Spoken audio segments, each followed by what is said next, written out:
Welcome into another live edition of The Meltdown. Happy to have you here, as last night a number of us went out to the Cineplex to see the latest and maybe only love triangle movie that's set in the world of tennis. In Challengers, we'll have our early non-spoiler review to share. Special guest Kelsey Dollar stops by the show as we all hear about John's big night at the dinner table this past weekend in Disney that set him back a pretty penny. And Luntz's List highlights some of the musicians that John will never get a chance to see, forever remaining a part of his personal wish list. We'll get to Luntz's List here on The Meltdown, presented by MyBookie, broadcasting live from the Culver studio. Two big balls in a tiny studio, teaching you and me about everything they know that makes sound a meltdown. It's the meltdown, time for the meltdown, coming for the meltdown. Let's start the show.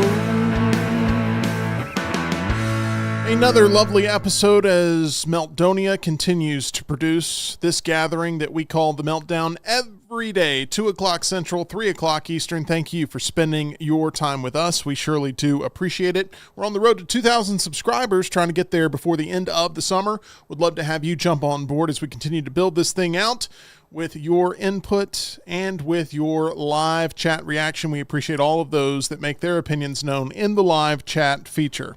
I am Tim Melton, the other half of The Meltdown, Mr. John Lunsford, who I believe is recovering from Zack Snyder's Rebel Moon Part 2, which you got a chance to see part of last night at least. Yeah, I have watched all of the last 10 minutes. It's not very good. I fell asleep during it last night. But it's a movie that exists on the planet. You can watch on Netflix, and it'll probably be the highest grossing movie of the year, according to Zack Snyder. He'll find some way. What happened to Zack Snyder and his creative genius that was once something that could be argued, and now I'll still say the movie looks really good. If you just watched it and said, "Oh, the effects in it are good, cool, great," but the story is awful, the acting's awful, everything's awful outside of that. Are the two movies, because I haven't seen either one of them, are they both just dumb as hell in the way they're written? You're a sci-fi fan. Why doesn't this scratch your itch? The whole thing is he wanted to do Star Wars. Somewhere along the way, Disney said hell no, or somebody said hell no to him doing Star Wars, which was smart, by the way. You thought the sequels were bad. You should have seen Rebel Moon if they had lightsabers instead, which they do have swords that light up in them. They're not lightsabers. And they So what do they call them? Honestly, don't know. The Lifesavers. cyborg in it uses them, and they basically look like lightsabers, and they're more like cleavers almost. But I don't know. It's not very good. The story of it, the thing is, this is part 2 of what is going to be, I think, 4. Yes. 4 or 6, I think Zack Snyder said, because he's going to keep going with this. These two just happen to be shot at the same time. It's one continuing story, so there's not even a conclusion to this one. So Isn't he teasing like a director's cut of this film too? yeah, of both the first two, saying he's going to do the whole rated R. I think he's because the Snyder Cut ultimately was better than Justice League. I think he's so into, well, people want this, so it's cool, and I can get twice the views out of it because everybody be like, I can't wait to see the Snyder Cut of X movie. So I'm sure he'll do that with every movie that he's doing.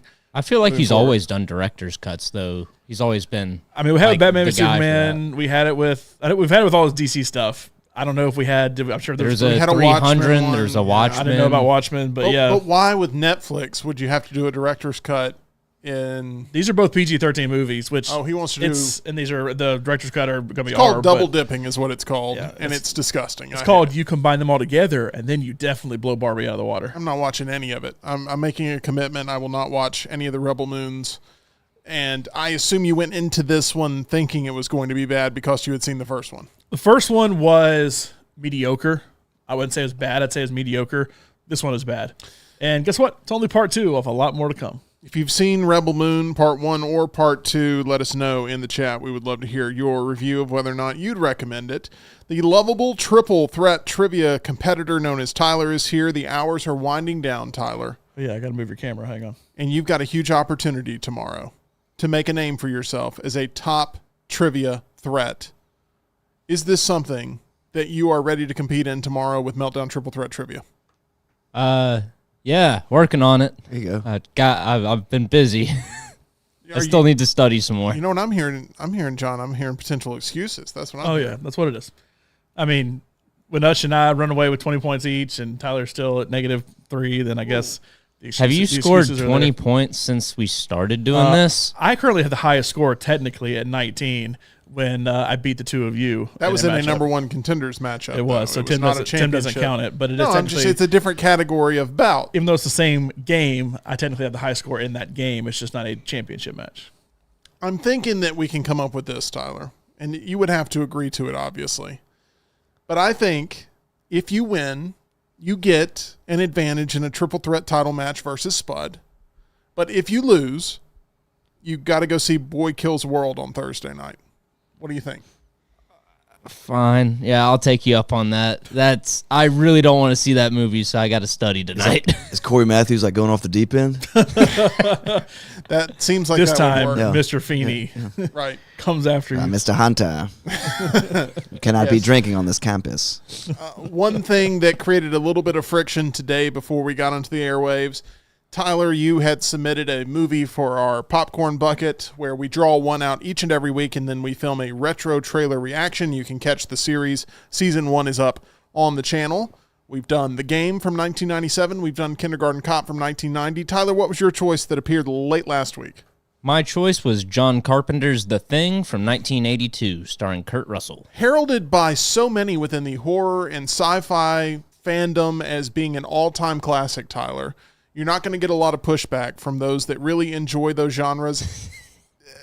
John, you are a huge sci-fi fan, but you did not hold back your resentment, at least non-verbally, for The Thing, which we just got done reviewing. Is it better than Rebel Moon? So I have graded them both on Letterboxd as the exact same score. No, you didn't. I did. I get them both 1 out of 5. Ouch. Let's just say it's not my thing. Oh, my God. Way to rebel, Moon. That is horrible, horrible. Yeah, not even a carpenter would find that crafting to be of excellence. Okay, let's Tyler, move on. your turn. All right. No. Tyler's home. like, I quit. I'm going home. Bye, businessman guys. now. Okay, so we've got John Carpenter's The Thing, retro trailer reaction. chips. It's Knocking over stuff again. Rockstar's back with us. Rockstar, Yo! want to get your opinion on a new music festival happening here in the state. It's been announced that Gwen Stefani and Blink 182 will headline the South Star Festival in Huntsville, Alabama. It's all taking place at the city's John Hunt Park on September 28th and 29th. The 90s flavored 20-artist event also features Beck, Shinedown, Jane's Addiction, Sublime, Goo Goo Dolls, Jimmy Eat World, TLC, Ludacris, Juvenile, and the 400 Degrees Band, Big Boy, Gin Blossoms, Pete Yorn, Candlebox, and a whole host of others. What's your immediate reaction to this music festival coming to Huntsville, Alabama? It's getting a lot of national attention. It is, and in Huntsville, it's just interesting that Huntsville's taking this. Huntsville's really growing. I do feel it's funny that we had a huge thing with No Doubt. Was it at Coachella? Yeah. And now you're getting Gwen Stefani. I'm sure they're like, can you just get the other guys to do No Doubt songs instead of just yourself? I know she's a bigger draw, but No Doubt would have been amazing. Shinedown's great. Jane's Addiction is great, although Perry Farrell's a little old now. Jimmy Eat World's great. TLC, they're missing one. Gin Blossoms is a great, underrated band from the 90s. Candlebox, have met a couple of them. They're fantastic. This is a good lineup. Beck is great. I know people don't like him as much because he's a Scientologist, but he's got great music. Sublime, Bradley's son, is now singing for them. And then Goo Goo Dolls, not a great band live. Good band, not a great band live. And I don't know anything about Big Boy. He is one half of Outkast, yeah. and Juvenile is a New Orleans rapper. Okay, well then, it's hitting everything. So it's a very solid lineup. I want tickets now. Day 2 sounds a lot better to me. I'm way more into Blink 182 than Gwen Stefani. I wouldn't mind seeing Beck. Wouldn't mind seeing Goo Goo Dolls. Wouldn't mind seeing Ludacris. Vanessa Carlton, who had one of the biggest songs ever that they never did anything else. 1,000 Miles. Yeah. So what's interesting is it's a Saturday Sunday as opposed to a Friday Saturday. Is that the new thing? That's weird. There was a statement that came out about this, that the event will feature a sports bar on site that will provide a way for festival goers to watch the biggest football games without leaving the park.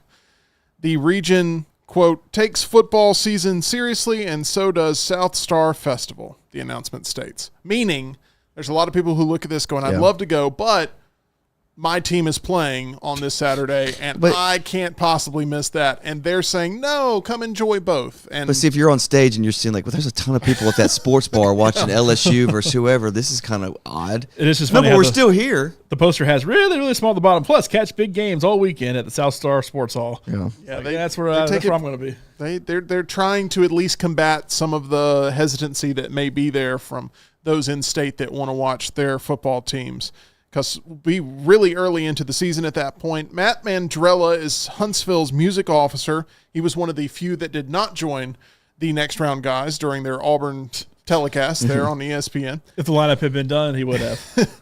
He told Variety, quote, year one of the South Star Festival boasts a mind-blowing array of superstar talent that is sure to appeal to a broad audience and inject millions of dollars into our local economy. The epic scale and quality of product C3 produces will elevate our entire music landscape. Artists talk to each other about their experiences, and it's obvious these artists have all heard good things about Huntsville. It's an exciting time for music in Huntsville, and we look forward to welcoming music fans and visitors alike to John Hunt Park in September. Rocky, I'm sure you've heard this news. John, I'm sure you have some strong opinions. Tyler is a fan of music. I'm sure that you have made up a decision of whether or not you will be attending at a venue that is trying to compete with Huntsville, and that's right here in our backyard of Birmingham, Alabama. They're talking about building that amphitheater. It's all in progress to be built, where the old Caraway Hospital has been, as it has been decaying for years and years. Do you think the amphitheater located down there in the Legacy Arena area near Protective Stadium, do you think that that's going to be a big draw for artists that aren't already coming to Birmingham that may want to consider stopping by with that new venue? Yes and no. Well, I'm torn. I've played the Oak Mountain for a long time, like 15 years now, for these bigger shows where I'm on the side. It's been a great venue, but I think it's interesting when bands play there. It's almost like they tell them, "You're not in Birmingham. Say thank you for coming to Pelham." Foo Fighters, I remember Dave Grohl was like, "We're in Pelham. What the hell is Pelham? I thought we were in Birmingham." But I think they say, "Hey, you're not in Birmingham. You're in a suburb of Birmingham. You're in Pelham." But I do like the idea, but the problem is with everything there, and they're not focusing on parking. They just still have that one deck, and like you're just adding so many more events going on. It's like you've seen like WrestleMania was the same time as the car show, and if there's a soccer game, like all that's right there. And by the way, WrestleMania did not come to Birmingham. SmackDown, whatever the hell. I know what you meant. Yeah, WCW Nitro was in town. Right. That's closer. Actually. Nitro was in town the same night as the car show. You got two different audiences, and then if you had a concert on the same Saturday night, like this, just all those people of different walks of life, and then Uber, like Uber's probably really inexpensive on those nights. That's the only thing I'm parking. Downtown is a nightmare for parking. That's my only concern. But I love it'll turn artists on like it's a new venue with this much newest sound system, all this new perks and everything. It looks great and everything. So yes, they would stop by, but I don't know. Huntsville is trying to capitalize on the fact that it doesn't have the reputation of being overcrowded at these venues. Right. Birmingham, it's all located in the same spot, and there is a real legitimate concern and question about being able to park and get to the venue on time and not have to compete for those precious spots. John, you're a big entertainment fan, obviously. You don't attend a ton of concerts, but you typically, when you do, go outside the state to attend concerts. Well, that's what I was going to say. Like, so the last two big concerts, like major concerts I went to, were Taylor Swift and Olivia Rodrigo.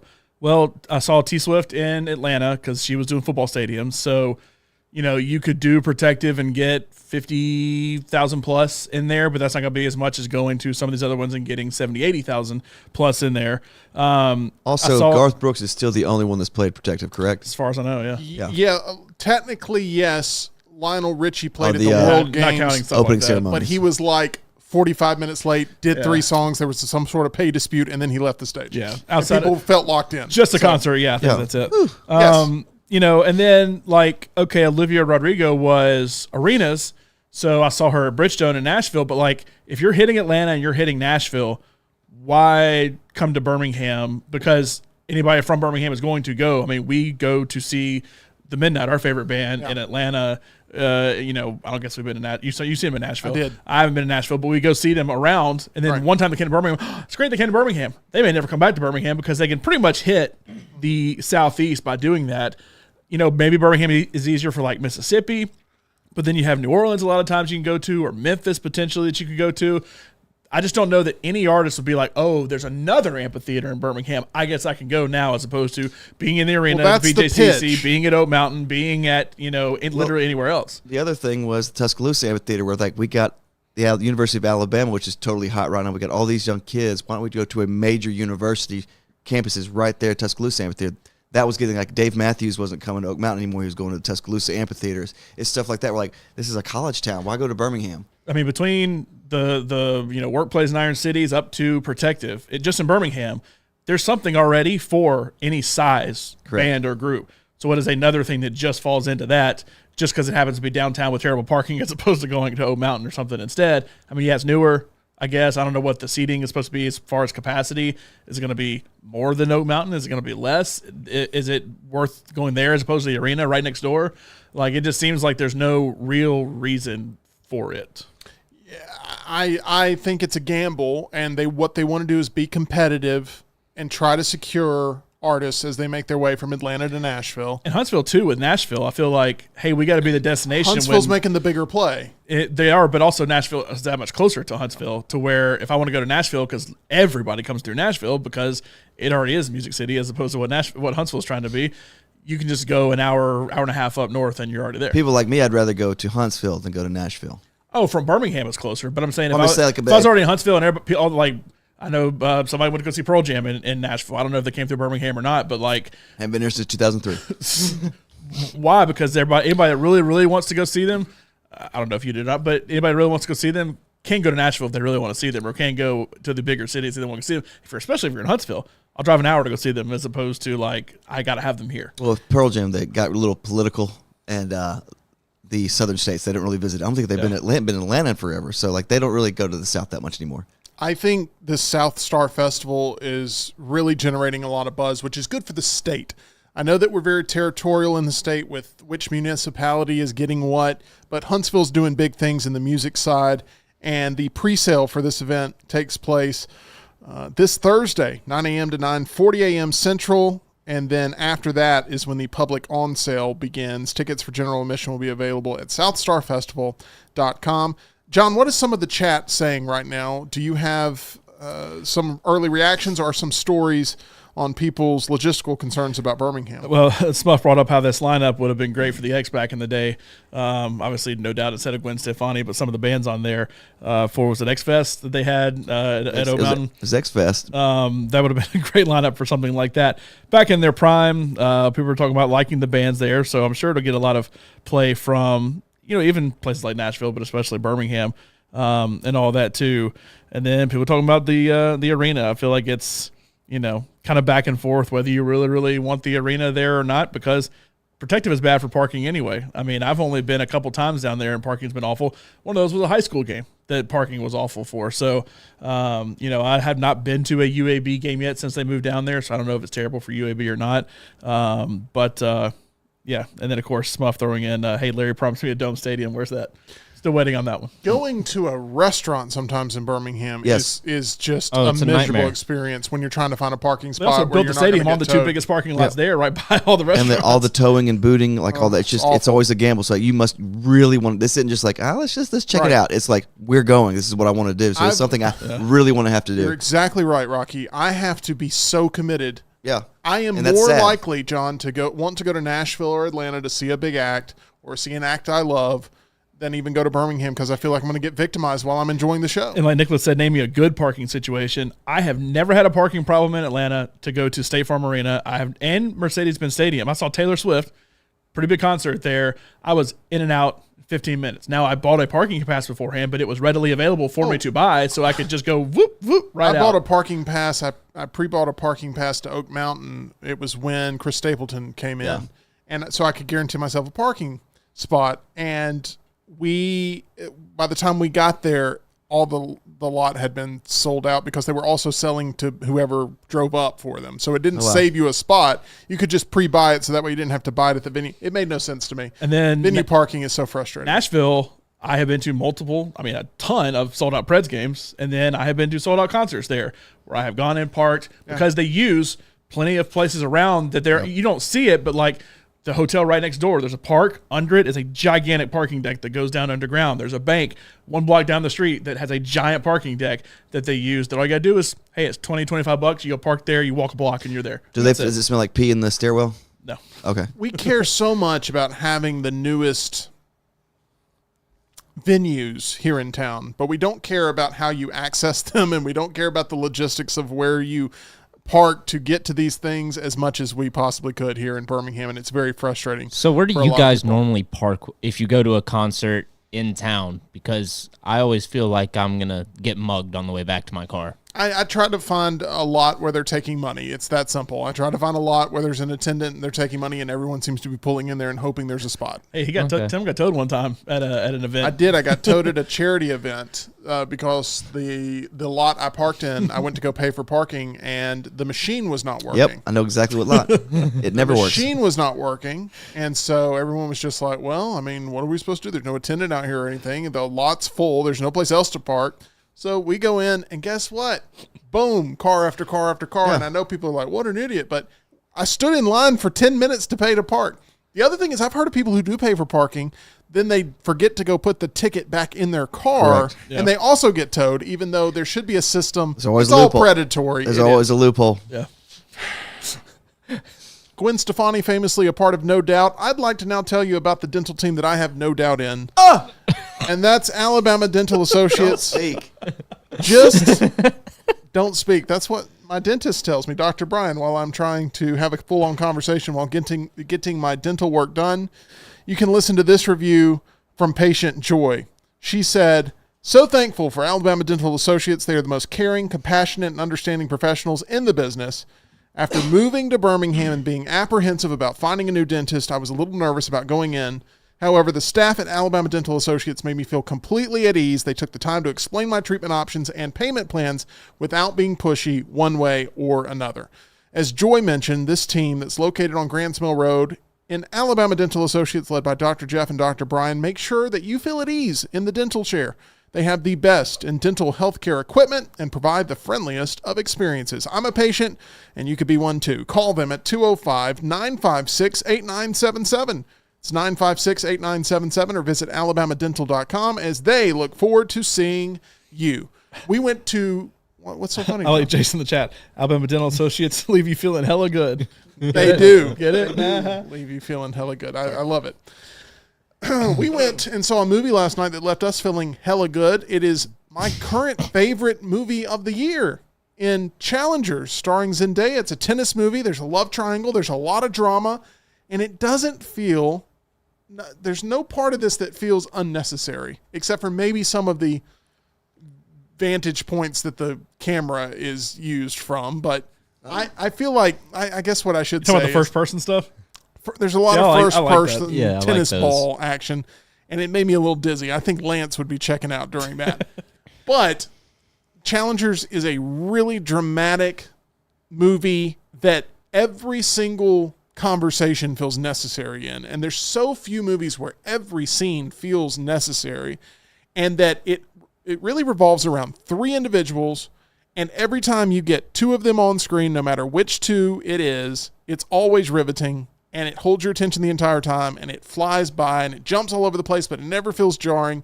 Challengers, I think, is going to end up as one of my favorite movies of the year, if not my favorite movie of the year. John, I know you were very high on it as well, going in and coming out of the experience. I was. It was a movie that, Luca Guadagnino, I can't ever say his name. Definitely probably isn't that. That did Call Me By Your Name. That's one of my favorite movies of all time. And seeing his name attached to it, and obviously seeing the success Zendaya has had, both with Dune, Euphoria, Spider-Man. I mean, she's been in a ton of things. And I thought, okay, this movie has me written all over it before I ever saw the first trailer or anything.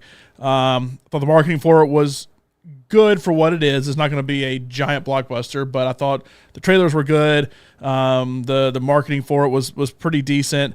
And then kind of two no-names with the two guys, at least as far as I'm concerned. Not that they have done stuff before, but nothing really I've consumed. That was where I kind of went in like a little hesitant. Like, I know Zendaya is good. I know Zendaya has won tons of awards for stuff that she has done, but I don't know about these two. And I thought they played the roles really well. It does a lot of time jumping. And at first I thought, oh, this is going to get weird, but it's done really well. The cinematography of it is over the top, but I think it works for this, and it was really good. It is very much a drama. This is not at all a romantic comedy, although you laugh plenty in it. It is one of the funniest movies of the year. Even though the crowd laughed at some things, I was like, I don't.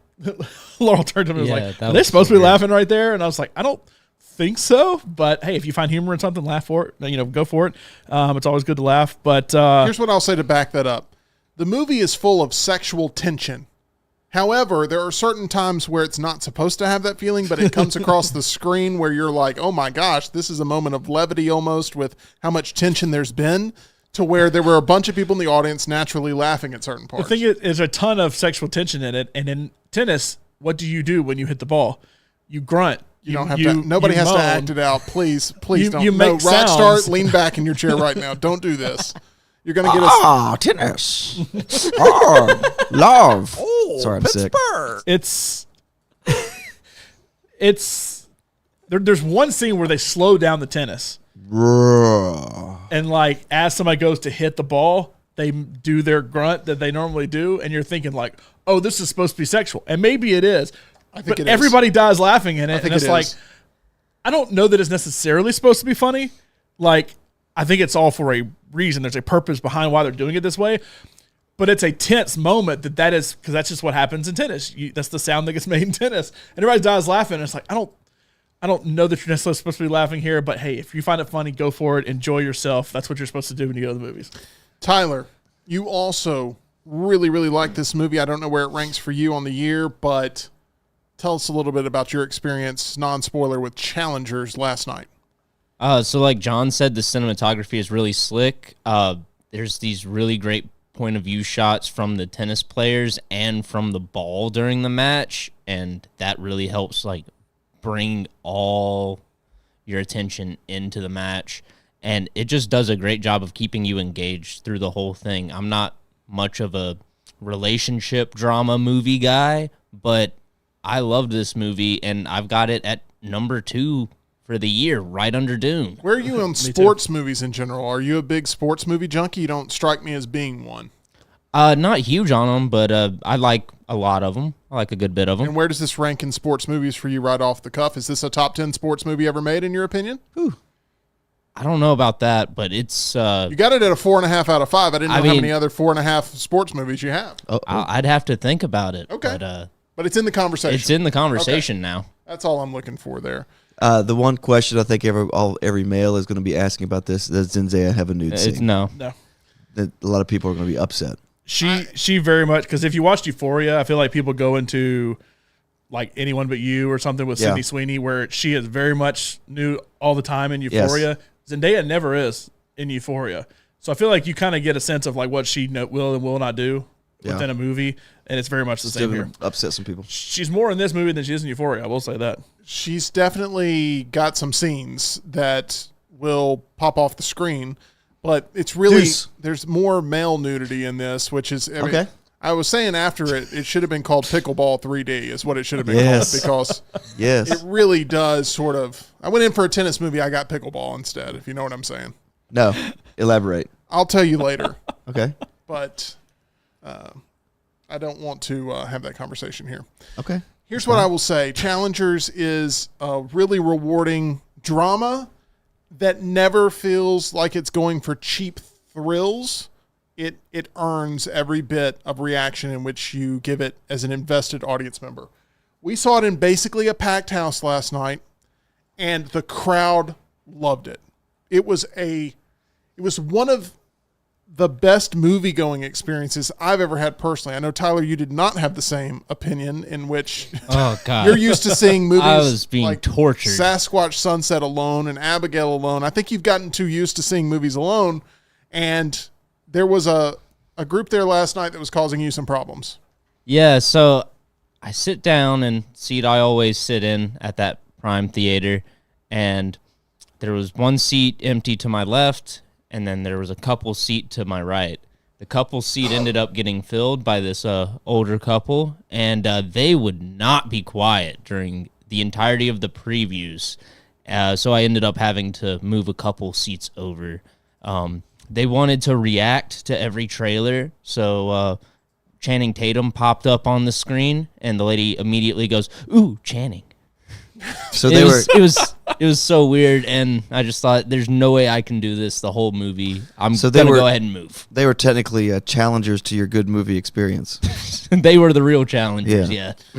The woman sitting next to me had her purse on the armrest. That is a sort of shared area, right? It overlapped onto my armrest. Ooh, and you're not a very big guy, so that's not very... Well, it wasn't painful for me, but it was painful for her purse, I promise you that, because my elbow was extra comfortable. Squishing that dentine. She did not care. Anyway, that's our latest on Challengers. We will have a spoiler review up later this week on the Zendaya-led movie Challengers. I still don't know the names of the other two guys. So Mike Faist, F-A-I-S-T. Okay. That was Art, the blonde one. Mm-hmm. Fun fact, he's also in the Bike Riders. Great. Okay. And was also Riff, the leader of the Jets in That's what I remember West Side Story. So that was my favorite movie of that year, too. I was wondering, what do I remember this face from? It was that. Yes. Really, really good remake there of West Side Story from Spielberg. And who was the other guy? The other guy is Josh O'Connor. He was in The Crown. He won an Emmy, I think, for playing a young Prince Charles. I think that's the biggest thing he's done, though. Okay. I want to get into a movie that is upcoming about a pair of priests played by Al Pacino and Dan Stevens. Dan Stevens has been a big part of the latest month of movies with Godzilla, Kong, The New Empire. I got the name right. Good job. And Abigail, which I would have never guessed I would have enjoyed Godzilla, Kong more than I enjoyed Abigail, but that is how the year has played out. But Dan Stevens featured in both. He's currently in the top 10 in multiple features. And he's pairing up with Al Pacino for a 2025 exorcism horror film titled The Ritual. It's based on a true story The ritual follows two priests, one questioning his faith, played by Dan Stevens, the other one reckoning with a troubled past, played by Al Pacino, who must put aside their differences to save a possessed young woman through a difficult and dangerous series of exorcisms. The film is an authentic portrayal of Emma Schmidt, an American woman whose demonic possession culminated in harrowing exorcisms. Her case remains the most thoroughly documented exorcism in American history. I assume this is a hard sell from you. Streetwater Sour Cream all across the board, John Lunsford. Yes. The other movie he's doing this year, by the way, is Cuckoo that he's in. And That's my favorite thing you do. Was in Tyler's favorite movie of the year last year, our favorite movie of all time last year, The Boy and the Heron. But hard sell. I like Dan Stevens overall when he's not doing horror movies. Thought he was good in Beauty and the Beast and has been good in a lot of different things. But yeah, hard sell. When you say exorcism, I'm done. I don't care what you say after that. Is this a film that you plan to see, Tyler, just based on who's in it and the fact that you now see every film that comes out? I mean, I'll see it because I see every film that comes out now, but I'm not interested in that one. It just sounds like Immaculate or First Omen, but with dudes. Al Pacino ended up delivering the Best Picture award to Oppenheimer and was all over the place, stumbling and bumbling across the stage. Any confidence in this one, Rocky, just based on the casting alone? No, I couldn't name the last good Al Pacino movie. No, I'm tired of the Given Sunday? Is there going to be a scene where she kind of like her bones kind of go out of her body and she says something crazy joke Probably. and she has stuff come out of her mouth? Okay, that's the one I want to see. Very original. And this was inspired by a true story, right? Yes, the most correct. horrific exorcism in the Supposedly. history of American. Yeah, that's true. All right, somebody's at the door. Yes, but first, Oh, He was in Pacino- House of Gucci. That was a good movie. Pacino has multiple projects in the pipeline, including a film called Modi, which is the Johnny Depp-directed biopic of a famed Italian artist. So nope. we'll see how that one turns out, but hoo-ha! Al Pacino making his back. All right, let's go to the window. We have a special guest who's joining us. It probably feels like an eternity. It's Kelsey Dollar, everybody. Hey. Rockstar, grab the door. Treat our guest with respect. She's helping out. It does feel like a very weird experience. Kelsey, come on in. Thank you for being a part of the show. So happy to have you. I'm so happy to be here finally. We are thrilled that we were able to make this work. For those that don't know, Kelsey, you are the director of sales here at Disrupt Media. What is your favorite element about what you do on a daily basis here within these walls?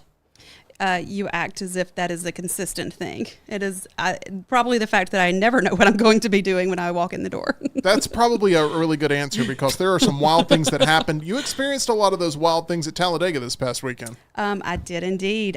First time for me going to Talladega. Really? First time. Wow. Yeah. That's something. It's been a long life of avoiding Dega. But the memories will be seared into your brain forever. Yeah. It was actually a whole lot of fun. And it was a really unique experience. We had a PowerPoint presentation delivered on this earlier You're today. I welcome. think I'm allowed to speak on this. Was this your idea? Because EG delivered the PowerPoint presentation, but there were a lot of elements that I felt like were collaborative. It was a partnership. We worked together. Yeah. You helped each other survive Dega too, so it ended We up did. continuing on to the She PowerPoint. was such a trooper. She stayed with me the entire time, every day. Thank you, EG. You know, EG's going to be on the show tomorrow. She's going to be the helpful lifeline, as Tyler will be a competitor in Meltdown Triple Threat Trivia. Kelsey, you've been able to witness some of the Meltdown Triple Threat Trivias that are happening. There's some legitimate beef going on. Everyone's being very competitive. Yes. Ush is coming on the show tomorrow to try to take down Lunsford and Tyler. Who do you like in that triple threat matchup? Do you like Ush, John, or Tyler the most? Oh, no. Who do you have the most confidence in? What are you doing to me? I'm forcing you to answer a question. Okay. I have no judgment on Tyler yet because he hasn't ever played, so I'm going to remove him. He has played one time. It was a number one contenders match. It wasn't a title match. That I don't even remember playing. I was about to say. It didn't go well for you, Tyler. I don't Says remember you. him playing either. Or was this all? I don't think Tyler remembers Camera. playing, so it's fine. I No, don't. it was on camera. Oh man, I have forcing to you to say- make enemies. You are, and I'm going to say John because Thank Ush you. is here less often. Thank you.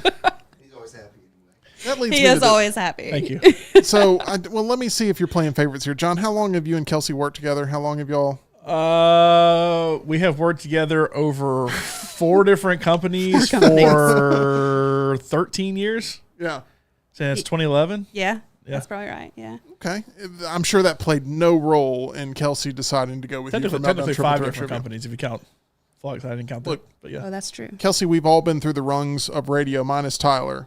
While the elevators are still a little questionable with our current setup, it's quite refreshing, little though. questionable. A little questionable. You haven't seen our other elevators. Yeah, you don't know what the comparison is. It's okay. quite refreshing to be able to try something new It has been worse, trust me. and It's a pulley system. connect with new people. That's a good thing, right? We're all experiencing something new and fun and fresh. Absolutely. And it's been a blast It building has this been. thing from the ground up. It has been. It's been the greatest. I feel like for several of us, this is what we've been building to for 13 years and 5 companies. Pretty much, yeah. Yes. So absolutely. Rocky, I know you have a thing or two to say about this. No, I think she's right. It's been building towards this, and the walls are better here. The ceiling is better here. The ceiling is much better. It's not as you're not getting rained upon by things, bugs of ladies, Hiding from bugs. Oh, the bugs. and stink bugs.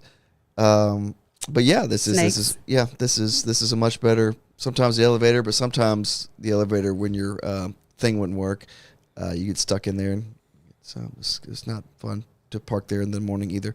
But yeah, I'm happy. I don't know what else you want from me. No, I feel like we need to every now and again Remember remind where we came ourselves from? of I our just plan. remember one of the best things was we had a first floor vending machine that sometimes had more things because nobody ever went down there. And I remember went down there like at the basement floor, and it was just open kitchen with lighting that wasn't working, and it had one chair in the middle of the room. That's it, and then a Coke machine. Yeah. And it's like zzz, and just imagine like sitting there eating your Snickers bar just to get away from everything. That's what a vivid memory of. It's like somebody just put the chair right in the middle of the room. Just put it in the middle of the room. Yeah, And enjoy it's- your snacks. Something happened there at some point. Yeah. Yeah, no, there was somebody that Somebody was- their life was ended in that seat. Yeah. Yes. I want to play a little game that we have played only one time before on this show, but I think it's a perfect time to bring it back, and that is a game called 10 with Tim. The way this works is I have 10 questions. We have multiple opinions on all different types of subjects, and we're going to try to rattle through these and see where we agree, where we disagree. That sounds like a fun time, doesn't it, Rocky? Is it TIN with Tim? It's a TEN. TEN. Like The number. Yep, Okay. you got it. Okay. Okay. Because there are, how many questions? 5. 10. 8. 10 That's not questions. just listed as five. Okay, we are doing really bad so Sorry. far. 10 questions. All right. There are no winners or losers here. It's just I don't wanna sharing play your then. opinion with the class. Give me a little background music if you can. Thank you. Oh God. We'll start that with- was so right with this. I thought it was that. Yeah. We'll start with Rocky and then go to Tyler. Rocky, what color is your dream car? If you had to choose, what color is your dream car? Probably black, matte black. The best was when I grew up. I don't know why. I don't know where I saw it. I wanted a Firebird, but I wanted it to be blue, but the glitter blue, where it looked like they just threw glitter all over it. That was my dream car from like kindergarten to second grade. I don't want to see that kid again. Okay. My dream car color would be either like a charcoal or if it's a GTR, the midnight purple color they released. So a charcoal would be like a grayish color, right? Yeah, just like a dark gray. Like a dark gray. And then you said a midnight purple would be your second choice? Yeah. That would be pretty badass. You and the Joker hanging out in the same Purple vehicle. GTRs just look the best. Good stuff. Kelsey, what color's your dream car? Oh, well, my specific dream car is Eleanor from Gone in 60 Seconds. So, pewter, gosh. black Yes. racing stripes. Why did you pick John to win Thank Meltdown you. Triple Threat Trivia Thank again? you. Playing favorites. Beautiful. Okay. John? Yes, that silver that Eleanor is, I kind of like, maybe a little darker. I was going to use the word cobalt instead of charcoal, but kind of same color. Yeah. It's pewter. Moving on to our next question. Have you ever, John, visited Boston, Massachusetts? I have. You ended up participating in the national anthem at Fenway, right? I have sung the national anthem before a Red Sox Angels game at Fenway Park. Did the Red Sox win that game? Do you remember? Yes, they did, I believe. And I hope I'm not unveiling family history that I'm not allowed to, but didn't your dad get arrested outside of Fenway? Whoops. That was Yankee Stadium. Yankee Stadium. Oh, come on, Tim. It's another story for another day. However, they were playing the Red Sox. It was Yankees Red Sox. That's game. why I remember it. Okay. we won't get into why. That's another story for another day. Did he maintain his right to remain silent? Not at all. I didn't think so. Oh my god. Rocky, have you ever visited Boston, Massachusetts? Yes, the last time I went was 2018 to see Pearl Jam at Fenway Park. I didn't know where that was going. September 4th of 2018. We were on the field. It was great. And I'm at the age now where I was looking at my watch going, all right, guys, it's been 2.5 hours. Wrap it up. Wrap it up. It's my favorite band, but I'm getting to that point where, like, they got to stop. But, like, I enjoyed it. Got to meet Jeff Ament backstage. I got to meet Danny Clinch, the photographer, famous photographer. Got to meet, forgot his name, but the bassist of Aerosmith. Reminds me of Garth from Wayne's World. He's a nice guy, but super uncomfortable talking to people. So I just bailed out of there. But, yeah, that's the last time I've been to Boston. Good stuff. Tyler, have you ever been to Boston, Massachusetts? I have not. Great story. Let's go. No, I'm just kidding. I'm kidding. See, what Tyler's doing is he's saving all his answers for tomorrow. That's what he's doing. right. Yeah. See, Are you studying? He could just pass. I have been. Are you upset Kelsey doesn't have any faith in you? No, I haven't. I still don't think I've played a full game of trivia. Okay. All right. You have, but it's okay. Kelsey. I don't remember. I'm trying to get the. I don't If you remember can't it tell, either. the tension for Meltdown Triple Threat Trivia is rising as we speak. Have you ever been to Boston? I have not. Same story. I have Perfect. not. Gives us enough time to get to the other 7 questions. 8. Number 3. If you were given $1 billion, Kelsey, but in return you were forced to sleep for 15 hours a day, every day for the rest of your life, would you take the deal? Yes. You're given $1 billion, but you got to sleep 15 out of 24 hours a day. I'm okay. What kind of incredible offer is that? I take it. I'm in. Yes. You would sleep 15 hours a day if you were given the option. Correct. Yes. For free. So give me $1 million. I'll do it. That's a lot of you your know- life gone. A lot of you- your life. And I do it anyway. If I could spending a lot of your sleep life to 15 earn hours money. a day for free, I would do it right now. Yeah. Give me $1 billion to spend those other 9 hours. I'm in. You're spending a lot of your life working. Most people are working at a job they don't want to be Exactly. at. But I don't feel that way, I Take guess. sleep in This is here you. and then put those together, and then the rest of my free time, I have $1 billion. Like, put your Yeah. body in a Okay, pod. You okay, wake up and you're in okay. Fiji. Like, I was I 15 mean, hours. Yeah. would you do it if I it- have less free time than that right Would you now. do it if it was 20 hours? Oh, come on. That's just ridiculous. I don't know. That's like I would have koala. to- You had me at the I would- 15. Stop. I'm in. No, I'm just asking, like, what number is too much? I think 20 might be too much because I would be missing too many things at that point. I think you'd be missing a lot of things at 15 a day. Nah. If it was 24, I mean, I couldn't spend the billion, so maybe that's too much. But outside But of that, am I'm I probably actually in. sleeping, or have to like literally stay in bed? Like, damn, I've been up. I got 9 more hours to go. Like, I can't go back It's to sleep. almost like a coma. You're put into a coma for Oh, 15 God, I'd hours love a that. day. That'd be Gosh, awesome. Yes. Yes. So that's the reward, not the $1 billion. yes. All right, Tyler, you're taking the deal too, I guess. Yeah, I have Okay. trouble sleeping. I'd love Yeah. 15 hours of sleep right Tyler's now. gonna be sleeping in the back of his midnight purple car. He's gonna enjoy it. Okay, next question. Tyler, which of Rockstar's impressions do you feel is the funniest? Oh, I like the Tony Soprano one. Oh, that's my favorite. And I also love his impression of Brown's Bane voice.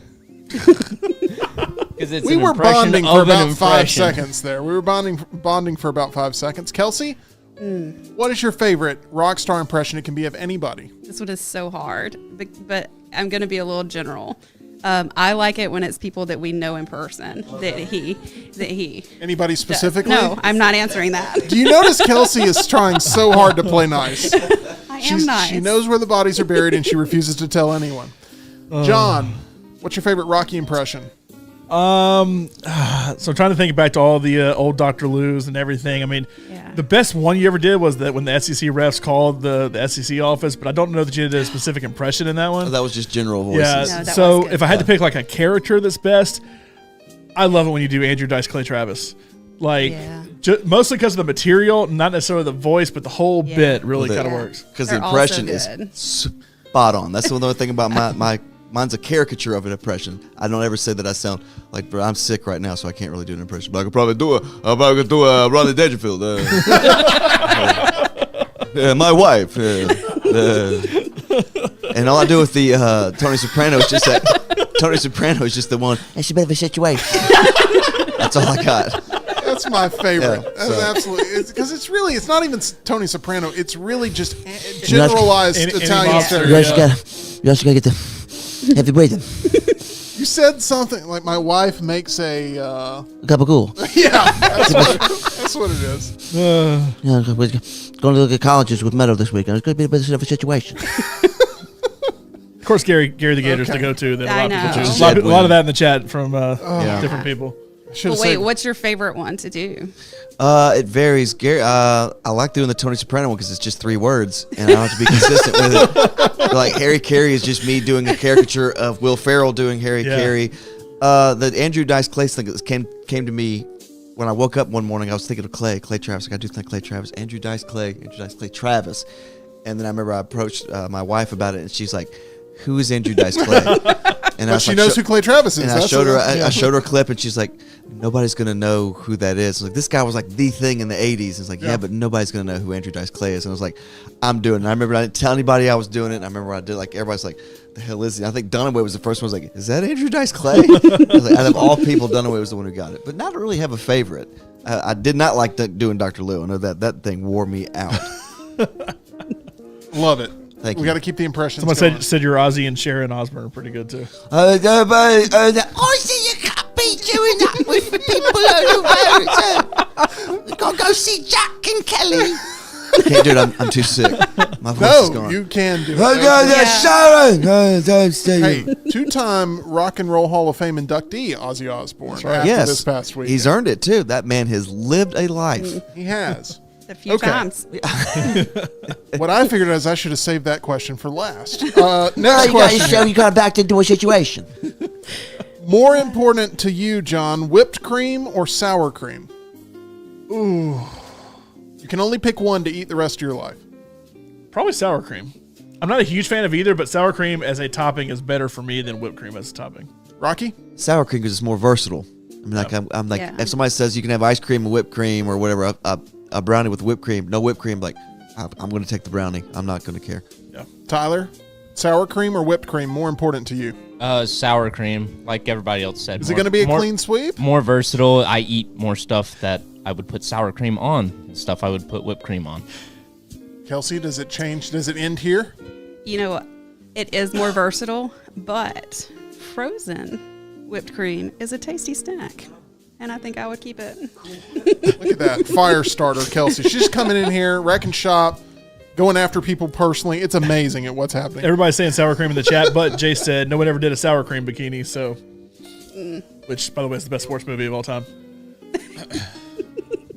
You haven't seen Varsity Blues? Okay. I don't want your life. We can have the next 30 minutes to be gods. He does make a point. Next question. More impressions the rest of Tim with Tim. What time of day, Kelsey, do you typically check your mailbox? Whatever time I get home, which varies wildly. So it can be anywhere between the hours of 5 p.m. and on. got it. 5 p.m. or after a dinner with the Blakely's team. It can be anywhere there, pretty much. Yes, after kickoff We have party. good times. Yeah. John, when do you typically check your mailbox? Usually take the trash out about 8:39 after we've eaten dinner, watched TV, whatever. So I'd probably say about 9 o'clock. Rocky? That's my wife. She does the mail checking because it's all bills. I thought that was a home improvement impression that you were doing. There you go. When I had an apartment, the guy that hung himself next door, you had a. I told the story. I told the story, heard the story before. you had to walk like half a mile to get to the damn mailbox. So sometimes it'd be about 2 weeks, like past due. Oh my god, I gotta come here more often. So no, Tyler, do you ever check your mail? I do what Rocky said he did in an apartment. I'll check it like maybe once, twice a week, and think, oh, I probably should have gotten that out earlier. Yeah. In an apartment I was that mail way too. that important anymore, though? No, it's I not mean- as much. No. Not really. Yeah. You think we're going to cut down on the number of days in which mail is delivered? I think that's coming next. I think we're going to lose Wouldn't another surprise day. Yeah. What popular board game, John, do you enjoy the least? Ooh.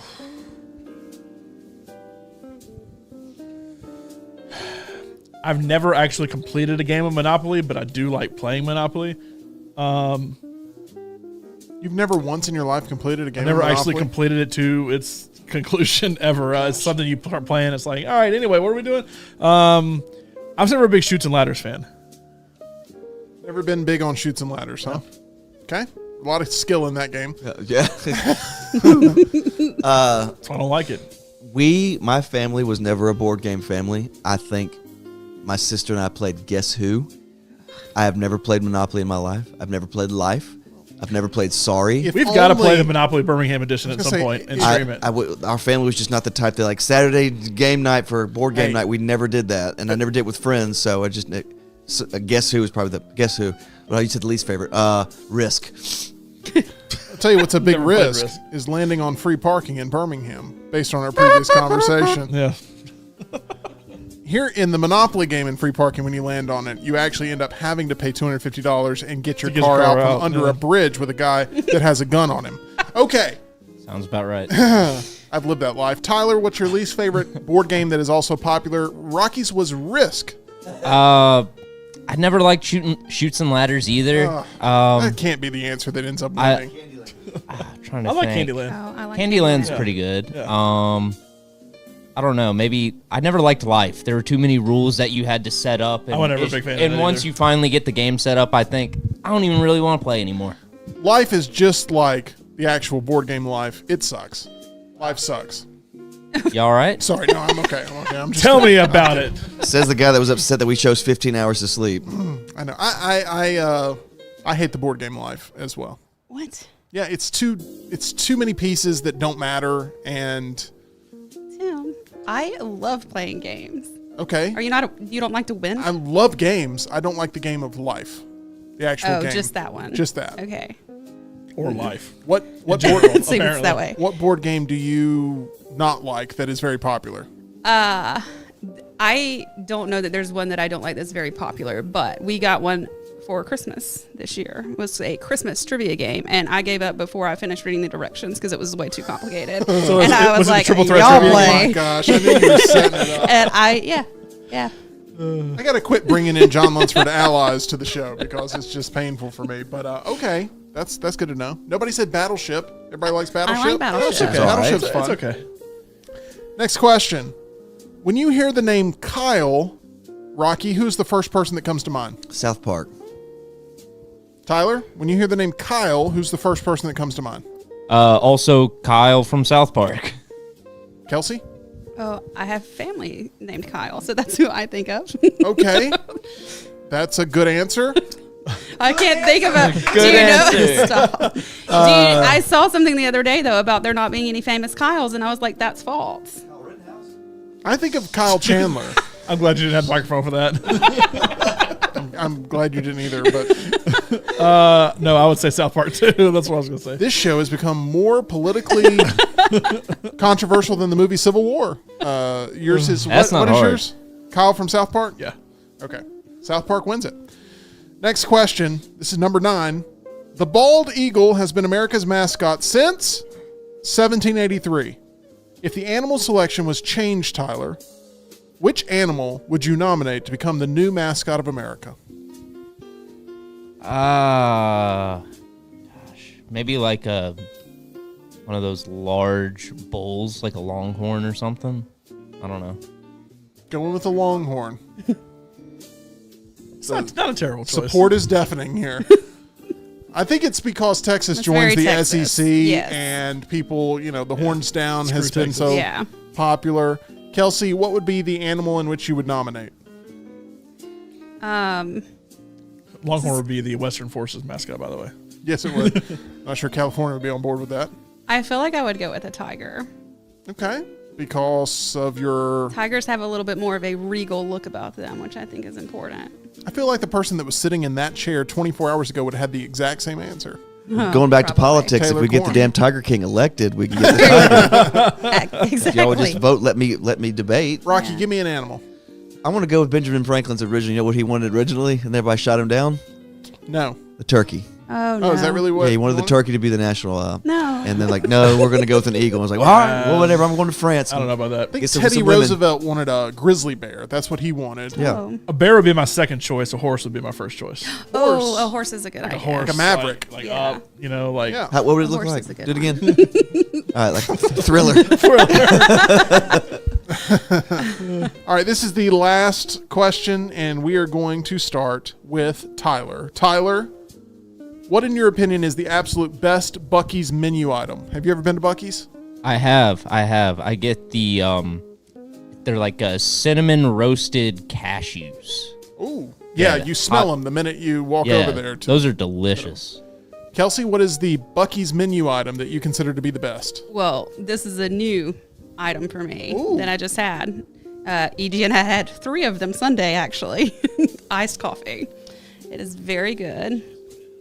It is. Did she really? Like, it is so good. There's a variety of creamers and flavors and whatever you want to put into it. It's $2 and it is really real coffee and it is really good. Excellent. You are a big coffee fan. I am. So you take And coffee seriously. My standards are high. Yes. And Buc-ee's rose to the occasion. For Awesome. sure. I love their house blend. I do. I'm going to ask you, John, to name your favorite Buc-ee's menu item.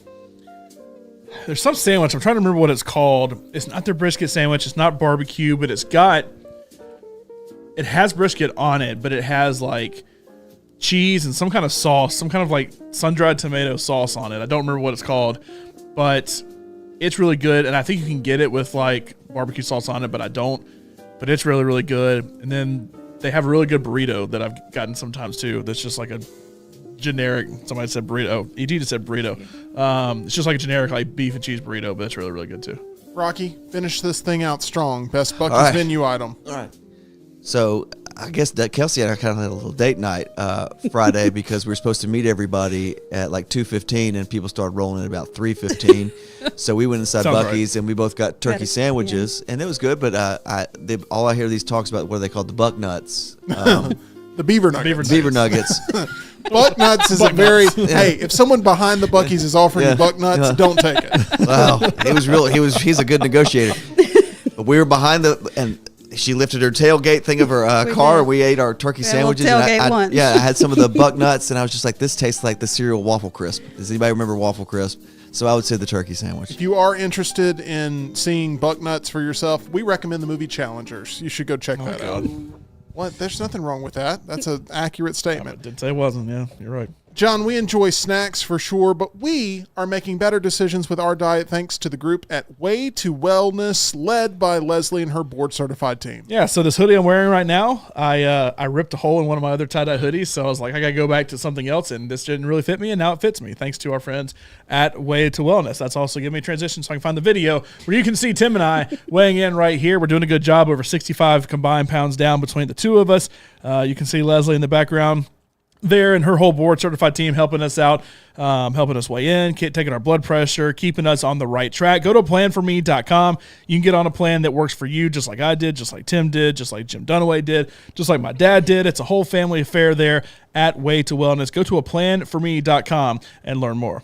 We appreciate all of those in the chat that are making your opinions known, especially about all of the different dining options there at Buc-ee's. We're going to get into a meal that John had this past weekend in just a few moments. But as John just got back from Disney World, I thought it was appropriate to bring up this story out of Universal Hollywood. Did you see this over the weekend, this large accident that took place? No. Involving a tram at Universal Studios Hollywood. It injured 15 riders, 15 people injured on Saturday night. Authorities with the Los Angeles County Fire Department were dispatched shortly after 9 p.m. Pacific time to the theme park, the department said in a social media post. A total of 15 people sustained minor injuries and were transported to a local hospital. This is a tram I'm sure that you have been on at Universal Hollywood. The California Highway Patrol, which is leading the investigation, released a report after the collision saying while making a left turn, the tram's last car collided with a metal guardrail on the right side of the roadway, causing it to tilt and eject multiple passengers from the tram. Do you think any of these people that were on this tram when this was happening thought it was part of the experience? Because isn't there like a shark that jumps out at you and like King Kong scratches himself in front of you and all that stuff? There is a shark that jumps out at you that kind of goes through a little Jaws experience. The King Kong thing, it just goes in and basically straps you to a track, and then they have like a 3D thing that like King Kong jumps over you and it just kind of rocks you. So I was technically correct. If it knocks you out, it doesn't scratch himself. If it knocks you out, I would hope, okay, I'm getting hurt now. I would hope so too. I don't think that's part of the experience unless you fell in the water with Jaws, but then that's also pretty terrifying. Thankfully, it sounds like no one was seriously injured, but really a terrifying thing there. Kelsey, you're a theme park fan. Have you ever been to Universal Hollywood over in the West Coast? No. Okay. No. Well, after hearing this tram accident story, I'm not sure you're itching to go anytime soon. Maybe. But you are a Disney World fan. I It's am. one of the main reasons I wanted to bring you in, because I have not heard the story and I prevented you from hearing You it sure yesterday. did. And if there's anyone you should have a personal beef with, it's me, rather than the people I'm trying to pin you against.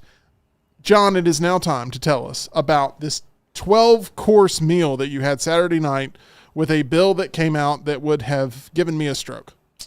It was expensive. I'm trying to pull a picture of the menu that I did. So this was a trash story. I don't what even brought it up on trash. It was an influencer that came around to town, and she said that there's a restaurant you go to in Orlando, and she said it's like 12 courses, and she took pictures of it, and she reviewed every single thing, and she said at the end that they went to McDonald's afterward because it wasn't filling enough. It was like a 4-hour ordeal. Was it a 4-hour ordeal? Yeah, With this woman, it was about wow. that, yeah. So I'm gonna pull up the menu here as I get that. I'll talk while I'm doing it. So it was a 12-course meal. There were 8 savory courses and then like 4 sweet courses at the end. It lasted about 4 hours. That's terrifying. It lasted about 4 hours. We got there probably 6:20. Our reservation was for 6:30. They went ahead and seated us, and we were done about 10. So I guess a little under 4 hours. This was at Victoria and Albert. So this is Victoria and Albert's, which is at the Grand Floridian at at Disney. I'm sorry, I'm trying to find this picture. There's 2 things. There's Victoria and Albert's, and there's Queen Victoria's room at Victoria and Albert's. And so it's like, oh, what's the difference? Well, one is just a normal restaurant, and then this is from Queen Victoria's room, which is only 8 people a day. There's 4 tables of 2 that you can sit at. So I don't know if I came in with like a family of 4 and I was still going to spend the money for it, if I could have like 2 of the tables that they push them together. I don't know. But it's basically there's a room with 4 tables in each corner with like a big centerpiece flower centerpiece in the middle. And you come in, and we walked up to the restaurant. So there's 2 restaurants right when you walk in at the Grand Floridian. On the second floor, there's Victoria and Albert's, and then there's something else. And you walk in, and they instantly saw me. It was actually a little creepy. They instantly saw me and were like, Mr. and Mrs. Lunsford. The minute I walked in, the opening for both restaurants. And they're like, Mr. and Mrs. Lunsford. There are tons of other people around. It's like, yeah. This is like the Michael Douglas movie, The Game, where they like have got it every single step. I'll put the menu back up in a second. But so they bring us in. They go through this door that's completely frosted, so you can't see inside of it. Then there's like a host there that's like, oh, hello, Mr. and Mrs. Lunsford. Please follow me. Do they all sound you menacing? scared? Yeah, I mean, do they all sound this terrifying? Have you ever seen the movie The Menu? Yeah. It's exactly like that, minus the dying at the end. But it's they bring us in and they see us in the room. There's only one couple there at that point. I think they staggered it, so it's like 2, and then they get probably 4 or 5 courses in, then 2, and then 4 or 5 courses in. So that way, it's not like they keep pretty good service. Towards the end, they slowed down a little bit because there were 2 other. We were the second of the 4, and the third and fourth had already shown up by that point. But we sit down and they give us our menus, which are customized. So this is the menu that we had. And then I had an envelope that said Mr. John Lunsford and Mrs. Laurel Lunsford on it. They called me after the show one day to confirm how to spell our names, to find any dietary restrictions, anything that was special about it. They knew that my wife was there running a race, which I'm sure showed up somewhere in our Disney account. But it's like, so I hear you were here running the race. I may have said something about that on the phone. I was in the room when it happened. But my wife's like, how did they know that? I was like, well, everything's connected to like our Disney account. You said that. How's your wife, Laurel? It is something like that.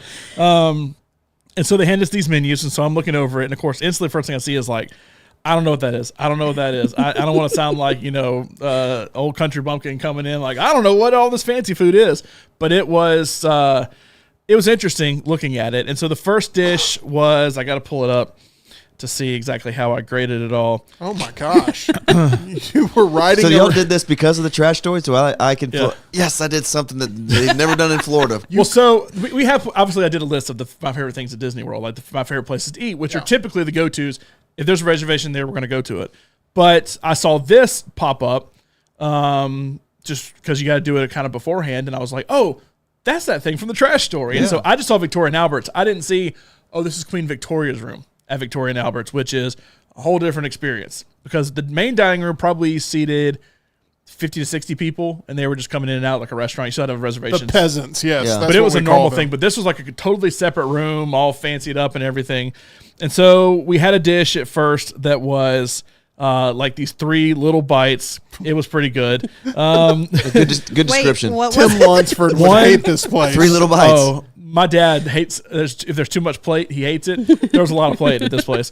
So one was a take on fish and chips. It was a purple potato that they sliced, made it hot, and then made it to like a little flour cup. Then took raw fish, put it in there like you would get with sushi or something like that, and capers in there. And it was all like one bite. So you had to pick up the whole thing and eat it one bite. And they let you pay for this. That's awesome. It was okay. Then the next one was English peas and white chocolate. No.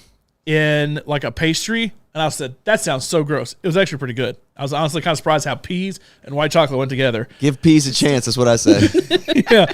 And then the next one was Iberico ham and shallot in some kind of little pastry thing, and it was pretty good too. So everything's in a pastry. A lot of things were in pastries. The next one was the Royal Belgian caviar, and I had never actually had caviar before. I've had is it roe that's on sushi, like the little orange eggs and all, but I've never had caviar. So it was Royal Belgian caviar, and then a parsnip and bone marrow puree. Wait, that the caviar was on top of. Is this a Fear Factor challenge? Who's bone marrow? What is this? I don't know whose bone marrow it was. Kyle. Some poor kid that got stuck in the Small World ride. It was by far the best thing I ate the entire night. And they gave us these like little chips. They were like these thinly sliced. I don't even think they were potato. I don't know what they were, but it's almost like pork rind, but like really thin kind of thing. Anyway, it was incredible. 10 out of 10. By far the best thing I ate. I would eat a giant bowl of this bone marrow puree. I mean, bone marrow is something that people eat, but like it Put was, it in Jell-O. It was interesting, and it was very, very good. Then we had Norwegian king crab, which was prepared 2 ways. They had a cold dish, and then they had a warm dish. The warm dish had like a kind of a crab horseradish. So I can't say it. No, hollandaise, not horseradish. Hollandaise sauce on it, and then the other one had like kohlrabi and something else in it. It was pretty good. Convinced you're just making up words. The bread, we started getting bread at this point. The bread was incredible. It's the best butter I've ever tasted in my life. I know it's just butter, but like it was really good butter. Then I had wild turbot, which is fish, and It's all fish. It was we're getting to the meat. It was really good. Then we had rabbit capelletti, which is type of pasta stuffed with rabbit. I feel like you normally get it with chicken or pork or something else in there, but it was rabbit. Actually pretty good. Then I got koji aged quail with sunflower risotto, and think risotto is rice that's cooked and kind of made creamy, awesome. But imagine it's that, but with sunflower seeds instead of rice. And it's like, that sounds weird, but the sunflower seeds were kind of soft, and it tasted just like risotto, but kind of had a sunflower seed taste to it. So if you like sunflower seeds, it was good. Okay. Sounds like you ate in an art gallery. Yeah, well, it kind of is. Have you seen the menu? No. Well, from what the woman basically said. like that, yeah. But can you pick, like, if I said I don't want fish, I can't do fish, will they give me all? So you could have said, like, I can't eat fish or something, and they would have changed the menu for you. Because you've had, like, 6 fish dishes. But you didn't select any of this. No, I didn't select any of this. I heard some people getting slightly different things around, so I'm assuming they said, I can't eat. Pizza! I'm a vegetarian or something, where they couldn't eat certain things. Anyway, the quail was pretty good. Had kind of like a barbecue flavor to it. Then we had wild boar. This was by far the worst thing that I had. Boar on the floor. I literally said boar on the floor 5 different times while I was eating it. It had a rhubarb sauce on it that was not good, or like a glaze on it that was not very good. We had just like a piece like sliced and cooked like you would cook a steak, like medium rare, and then there was like a sausage made out of boar. The sausage was okay. The normal piece was not very good. It had this weird rhubarb thing on it. Then we had Miyazaki A5 Wagyu beef cooked for us that was really, really good. And we got it with, I'll see if I can say this without saying some obscenity. Nagata kushibuki rice. Ooh, that is the best rice. I'm sure. Nagata kushibushi. Something about that that's obscene. Oh, with a little bit of sunflower seeds. That was really, really good. It kind of came like in a little bowl on the side. Then that was the end of the savory part of things. Then we went into sweets. And it kind of went downhill at this point. I wish we would have stopped. Now it goes downhill. I wish we would have stopped with the meat because it was really, really good. And we the last meat thing you had was Wagyu, so obviously it's like premium choice. Then we had some kind of cream that had like guava and strawberries over it, and it was not very good. Then we had candied carrot ice cream, which is like a carrot cake ice cream, and some kind of like special cone that they made for it, and it was stuck in this dirt that was made out of chocolate. So it was actually pretty good. Then we had this thing that was 6 pastries that had one of them had like a mango cheesecake inside the pastry.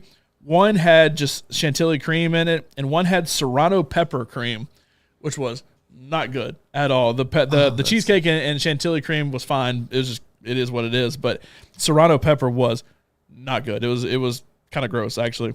And then we got the small little bites. How we started with little bites, we got small little bites at the end. We got this one that's called Opera Gâteau. It has some kind of like alcohol flavor to it, whatever, and it's supposed to be like a palate cleanser.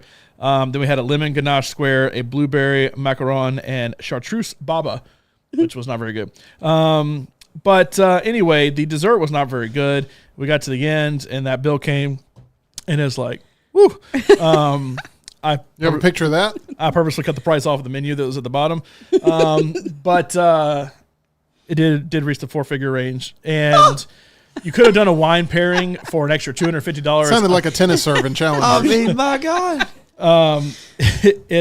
So wait, what beverages were included? So a fond de gelée water. Included was you could have gotten, like, if you wanted a soft drink or tea or something like that. Sorry, I ordered half and half tea. Like that was included. I will say the ice so Laura got an iced tea, and the ice they had was a frozen block of iced tea. Like a big block of iced tea that was So actually pretty artsy. cool. And then they poured some iced tea over, and of course the iced tea melted into the iced tea. I don't hate it. It was pretty cool. I mostly just drank water, but we got this, and I don't remember what exactly it was called. I didn't take a picture of what it was called, but they had an iPad for the drink menu, and the guy couldn't get the iPad to turn on because it was like dying, and so it was kind of embarrassing it to start off. But it was some kind of pear drink that had like a lime foam on like the top half of it, and there was some kind of pear drink. It was one of the best things I've ever had before. And I just drank a little bit, and Laura drank the rest of it. But it was that. But you could have gotten a wine pairing for every single meal or every single course that would have gone through like champagne to white to red as you went through. And it was like an extra $250 per person to do that because you couldn't just say, I want a glass of wine with like my steak. Yeah. You had to do the whole thing if you were going to do it. And then for like $150 extra per person, you could do a non-alcoholic pairing of some kind of drink with every single course, or you could just get iced tea, and it was just included, thankfully, in what we were doing. For an extra $5, you give a server go to Culver's for you and just get a meal. Which I stopped at on the way back and got Culver's. I honestly was waiting to get to the end, and I'm like, hey, it's going to be really funny because I have to go get a cheeseburger because at the end of the menu, her whole thing is I've had all this fancy food. I just want a cheeseburger, and she eats a cheeseburger at the end as everybody dies. But spoiler alert. It's been a couple years. But I was not hungry at all. I was full because it's 12 small courses, but once you add it all up, it's a couple of full plates of food once you actually get through it all. Whatever you have to do to justify the price tag, you go for it. Well, no, look at me, and if I get through it and I'm like, I was plenty full at the end of it and I couldn't even finish the last few desserts, you're not leaving that place hungry. Is it something you'd ever do again? No, absolutely not. Would you recommend it to other people? You should try this. It's worth doing once, I would say. If you can do it once, it's worth doing once. Of the 5 places I listed, I went through it. I probably put it 4th on my lunches list, but there's places I would choose over that. I also went to Space 220 for the first time, and it was awful. I don't recommend that at all. It was a terrible experience. But it's worth doing. It's fun. Here's the best part of it is the service. They wait on you hand and foot, and they'll come and they bring you fresh silverware depending on what your dish is every single time. And let's say you have a plate of food in front of you and a waitress comes to like take it away. You may like pick it up and kind of hand it to them so they don't have to like reach over you or something. They got like angry at my wife because she did it a couple times, like, get this out of here because she didn't like it or whatever. And she's like, here. And they're like, no, I got it. Please let me take it. It's like, if I don't take this, I'm gonna get fired. You're gonna get me in trouble if I don't take the plate away from you. And I love to drink water. I will go through some water, and they had these little tiny, like, cool looking glasses that it's like, next, I need more water. And so every single time they came to the table, I kind of thought, hey, if I do that, will they come? They came. They would come and they pull out this like jug they had of water. They kind of kept it on the table and be like, "Here you go, sir." Before they walked away, they come back and do it again because I drink so much water. Out of an elephant trunk or Most something? of What you was just that? keeps the jug. Just keeps the jug. That's how they do it. Like, it's like a jug that they would like screw a cap off like of a glass jug, and then they'd be like, It's like and pour it in there. we have for you. actual Dumbos that we just. Yeah. Okay. All right. Well, But the service was incredible, which also comes to the end of the night when you have to tip. Like, you could tell there's probably 6 people that split that tip. So it's like you feel like I got to be generous, but how much money did I just spend on Yeah. this thing? That it's like I feel like I need to They find should- a happy medium somewhere in I there. feel like for this experience, gratuity should be included. Like you should Probably just so. whatever they feel like the number is, that's fine. But like you shouldn't have to ballpark it. specifically said alcohol and gratuity will not be included. You got to do that on your own. So if you're gonna drink a bunch, you're gonna have to pay, and if you're gonna be nice to our servers, you're gonna have to pay. But it's worth doing one time Easily the most money you've ever spent on a single meal. for the two of us. Yes. He's thinking about it. He did have That's to the think. thing when you have Well, to. no, I mean, Y'all ain't got no queso? I would love that for Yeah. some stuff. No, I mean, if it's like, hey, a whole group's going out and I'm being nice and picking up a check or something, that's one thing. But just for the two of us, absolutely. Okay, I'm thankful that you had a overall good experience and that you had a good time, and I was hoping for that, as I knew that it was going to be a very painful check that ended up coming your way. But it seems like you took it in stride and enjoyed it there, and had some new experiences to share with the class. I now want to get into a turbo edition of Luntz's List. There have been so many musicians over the years that have graced the stage and excited their fans. Unfortunately, as time passes, so do some of these legends. They have lended their talents to us all, but what if there was one more big show to witness? Which ones would John personally attend? Let's get ready to discuss John's personal picks on another brand new edition of Luntz's List. What is this? What is this? Nonsense list, nonsense list, oh. What is this? What is this? Nonsense list, nonsense list, oh. Nonsense list to buy. Nonsense list to buy. Nonsense list to buy. Nonsense list to buy. All right, John, you've been tasked with naming the 5 now deceased musicians that you would have loved to have seen perform when they were at their prime. How did you approach this list really quickly? Number one was easy for me just because it's somebody I would have liked to have seen. But the question I started asking is who are just people I have seen maybe a biopic on. It's like, oh, I wouldn't have mind seeing that person after the fact. And then I started realizing a lot had to do maybe with bands that they were, bands that a frontman has passed away. Like I didn't include somebody like Nirvana, but like, if I wanted to see Nirvana, because I can't see Nirvana, obviously, and because one of their members is dead. So I started thinking, like, what are some bands that, like, I feel like it could count for this list, even though the band may still be going. Like, I could still go see Dave Grohl do something. Like, I included a couple of mostly singers that, like, they made the band, and once they're gone, it's not quite the same experience. Here's what I want you to do. I want you to write number 5 and number 4 up on the list, and we'll talk about both of them. Rocky, anybody come to the forefront of your mind of a band or an act that you Yes, would like I to do. see that is no longer around? Yeah, but I don't want to hurt his. You think it could be? Think it could be on the list? I think 2 of them could be. Okay, we'll That's wait. one. He's We'll got wait. one. Number 5 is Queen, Freddie Mercury. with Freddie Mercury as the front man. And number 4, Beatles. Beatles with the full group. Pete Best. I think that both of these are going to be on a lot of lists. Am I right about that, Rocky? Yes.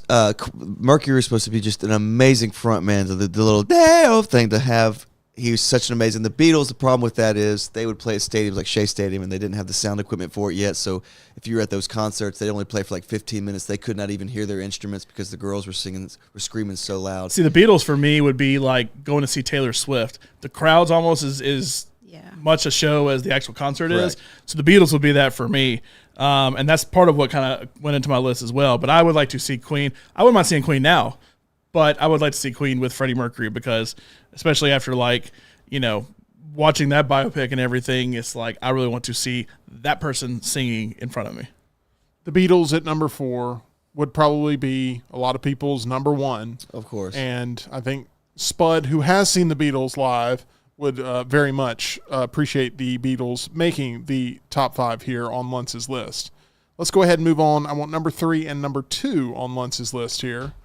As Kelsey, are there any acts that jump off the page at you as being a part of this category that you would like to see in person? I think there are so many, actually. I was just going through the list. Elvis, the Beatles, Prince, Taylor Hawkins. That one hurt. Yeah. Oh, my God. Yes. I haven't seen number 2 yet. It's a Let's good see. one. Oh, Jimi Hendrix, yeah. You had Hendrix on your things you loved the most about the 60s list.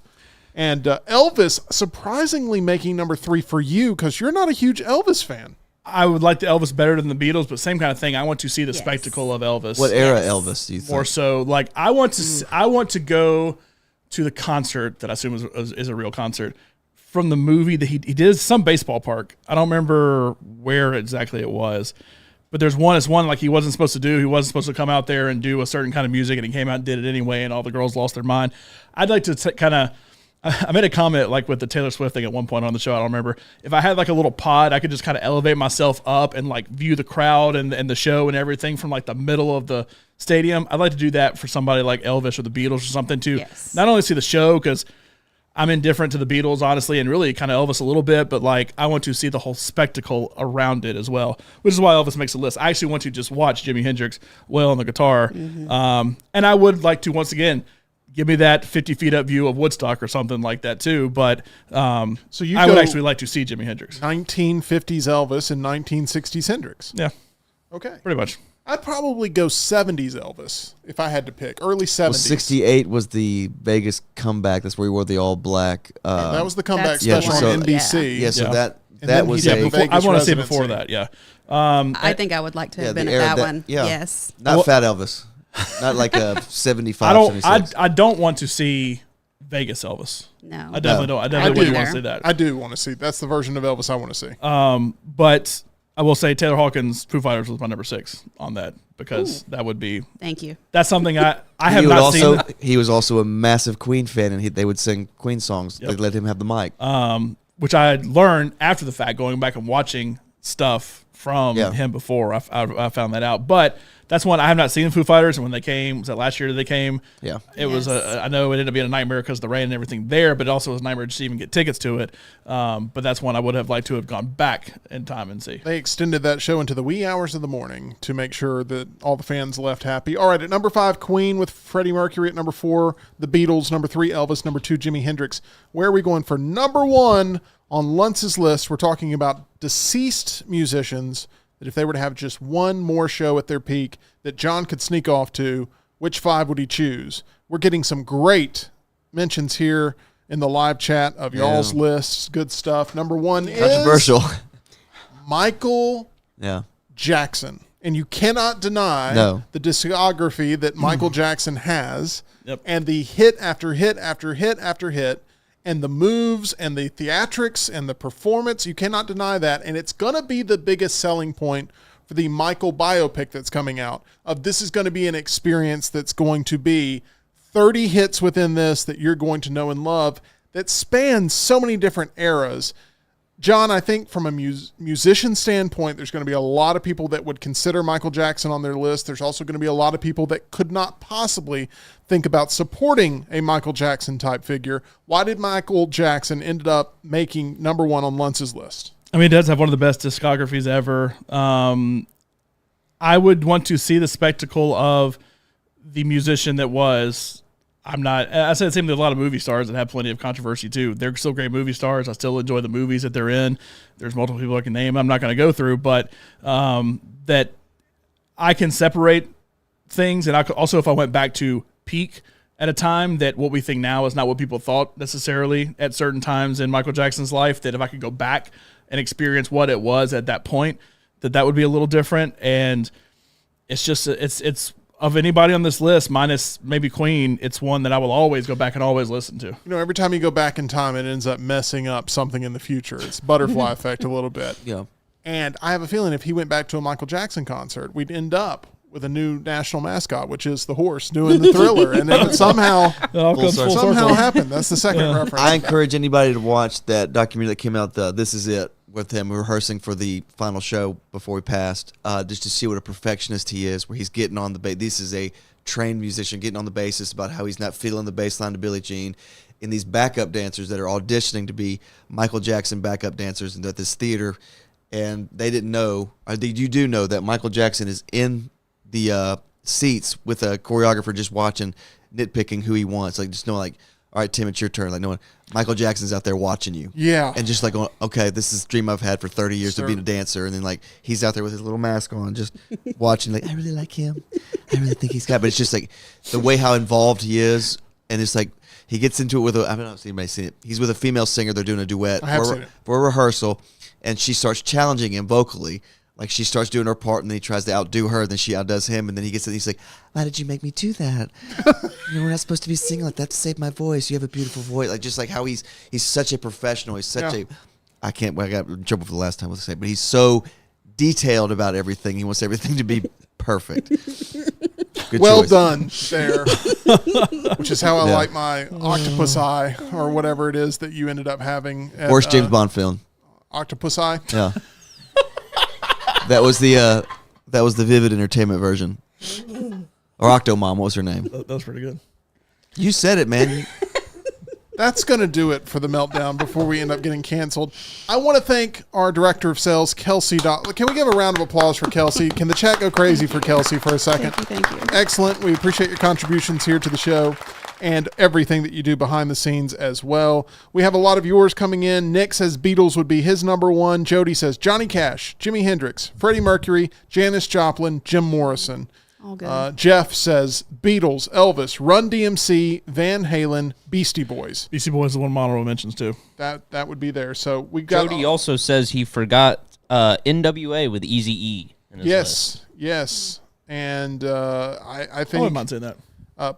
Prince getting a mention from that guy there, but we appreciate everybody who's participated in today's show. It's been a fun time, and John, it's all possible thanks to our lovely title sponsor, that is MyBookie. Go to mybookie.ag. NHL playoffs continue tonight. Preds trying to bounce back. Stars lost last night too, so we're in the same boat with that. You can bet on the NHL playoffs. You can bet on the NBA playoffs as well. The Mavericks are also down, so if you want to make some money, go bet on our teams. They're underdogs, and you can go make some money there. Use promo code next round. You can see it on the screen right there. Use promo code next round. Get that first deposit bonus from us and mybookie.ag. Bet anything, anytime, anywhere. mybookie.ag. I was happy until you brought up the Mavericks and the Stars, and it's not getting off to a hot start. You made a comment about having to remove Funkos when they lose. We're about to have to remove all of our Funkos from the table at the same time. Absolutely get out of them. Somehow Kane is going to lose re-election or something and end up he's going to be removed as well. That's going to do it for us here on The Meltdown. Thank you for having such a good time with us. We'll be back tomorrow, another live episode, 2 o'clock Central, 3 o'clock Eastern.